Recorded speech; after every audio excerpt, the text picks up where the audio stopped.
조합제 TV 시청자 여러분 안녕하십니까? 2023년 5월 14일 오후 2시 40분입니다. 지금 세계가 주목하고 있는 곳이 있습니다. 터키입니다.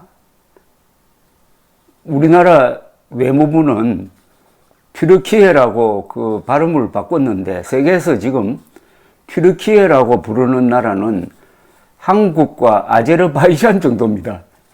미국도 그리고 영국도 영어권에서는 그냥 다 터키라고 합니다. 일본은 옛날부터 토르코라고 그랬어요. 우리도 터키라고 불러야 됩니다. 터키 국영 항공사가 있습니다. 내셔널 캐리어라고 부르는데 터키시 에어라인이라고 그냥 쓰고 있습니다. 터키 사람들도 터키라고 쓰고 있는데 왜 우리가 나서가지고 튀르키예라고 부릅니까? 우리 편한 대로 불러야 됩니다. 이게 다 노예 근성입니다. 튀르키예라고 부르도록 한 우리나라 외교부 참 기가 막힙니다. 지금 한국 사람들이 해외여행을 많이 하는데 해외에 나가서 튀르키예 하면은 바보 취급받습니다. 한국인을 바보로 만드는 외교부입니다. 그리고 언론입니다. 그건 그렇고 왜 지금 튀르키예가 아닌 터키로 세계적 관심이 집중되고 있느냐 하면은 오늘 대통령 선거가 있습니다. 현재 20년 동안 사실상 독재죠.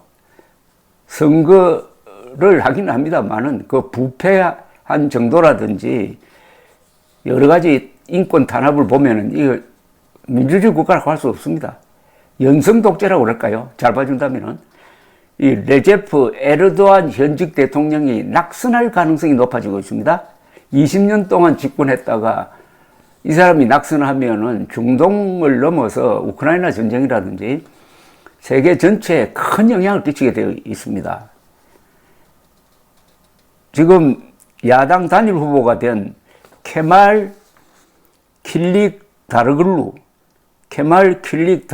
후보는 푸틴의 러시아가 에르도안을 편들기 위해서 가짜 뉴스를 퍼뜨린다고 지금 비판하고 있습니다. 이 말은 만약 이분이 당선이 되면은 우크라이나 전쟁에도 영향을 끼치고 터키와 지금 러시아 관계도 달라질 것을 예고하는 겁니다.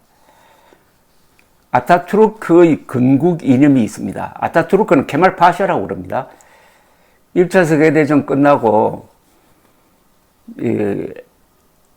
거대한 제국이었던 터키가 해체되고 민주공화국으로 재탄생하는 과정에서 건국의 아버지 역할을 했던 케말 파샤 또는 아타투르크는 몇 가지 계획을 한 사람입니다. 정교 분리, 이슬람과 정치를 분리를 했습니다. 그리고 여성들에게 참정권을 주었습니다. 그리고 언어 표기를 아랍 문자에서 알파벳으로 바꿨습니다. 그리고 무엇보다도 군대에 케말리즘, 건국 이념의 수호 의무를 주었습니다. 헌법상 국가를 수호할 의무를 이 군대가 지고 있습니다. 그래서 이 군대는, 터키 군대는 용맹하게 잘 싸우고 6.25에 참전해가지고 정말 그 규모도 미국 영연방 다음이었습니다만 한 700명이 전사를 했는데 용맹하게 싸웁니다. 이 터키 군대가 그동안에 여러 번 쿠데타를 해가지고 정교 분리 원칙을 지키지 않는 정권을 물러나게 했습니다. 즉 이슬람 원리주의가 세지 않도록 노력을 했는데 에르도안이 등장해가지고 이 이슬람 원리주의를 강조하면서 정교 분리 원칙에서 벗어나고 군대를 분열시켰습니다. 그러면서 언론 탄압을 하고 이 공무원들을 자신의 시화기관으로 만들었습니다. 무엇보다도 이 터키는 나토 국가입니다. 나토 국가 중에서 미국 다음으로 병력이 많아요. 그런데 지금 핀란드, 스웨덴이 나토에 가입하려고 했을 때 스웨덴을 비토를 했습니다. 스웨덴에 쿠르드족이 살고 있는데 쿠르드족 중에서 몇 사람을 우리한테 넘겨라 이렇게 된 겁니다. 쿠르드족이 터키 안에서 이 반란을 일으켰으니까 그렇게 스웨덴에 요구를 하면서 그거 지키지 않으면은 나토에 가입 못한다 해가지고 지금 핀란드는 가입했는데 스웨덴이 가입하지 못하고 있습니다. 스웨덴은 군사적 잠재력이 매우 큰 나라입니다. 요런 에르도안은 푸틴과는 잘 지냅니다. 푸틴에 대한 국제 제재에 참여하지 않고 푸틴을 잘 봐주어서 그랬는지 러시아의 기름을 헐값에 사서 이용하고 해가지고 이 푸틴과 에르도안의 이 친밀한 관계가 우크라이나 전쟁에 아문을 들이고 있습니다. 물론 양다리 걸치기 작전을 합니다. 우크라이나에 이 드론을 터키가 팔고 있습니다. 이런 에르도안이 올해 초 터키 대지진을 만났습니다. 한 5만 명이 죽었습니다. 한 도시가 폭삭 내려앉았습니다. 여러분 그걸 보시면 아시겠지만 부실 건물 때문입니다. 지진도 세지만 이렇게 사망자가 많은 것은 건물을 지을 때 부패한 정권이 부패한 건설업자하고 작당을 해가지고 부실한 건물을 지었더니 이렇게 많이 죽었습니다. 5만 명의 사망자를 냈습니다. 이번에 에르도안이 낙선한다면은 이 5만 명의 사망자를 낸 대지진을 통해서 드러난 이 사람의 무능과 부패가 될 것이라고 생각합니다.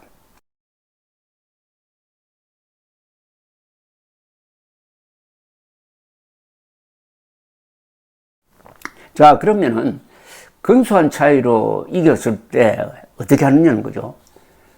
근소한 차이, 50% 이상의 득표를 해야 당선이 됩니다. 그게 안 되면 또 결선 투표를 하게 되어 있습니다. 이런 과정에서 근소한 차이로 에르도안이 지면 어떻게 되느냐는 겁니다. 근소한 차이로 에르도안이 지면은 선거 불복으로 나설 것이다 하는 전망이 있습니다. 한편으로는 선거 불복을 하기에는 터키의 내부 구조가 저런 다른 나라와는 다르다. 적어도 강력한 시민사회가 있고 중산층이 있고 그 다음에 좀 약화되었지만은 군대가 케말리즘을 수호하는 그런 정신이 아직 남아있다.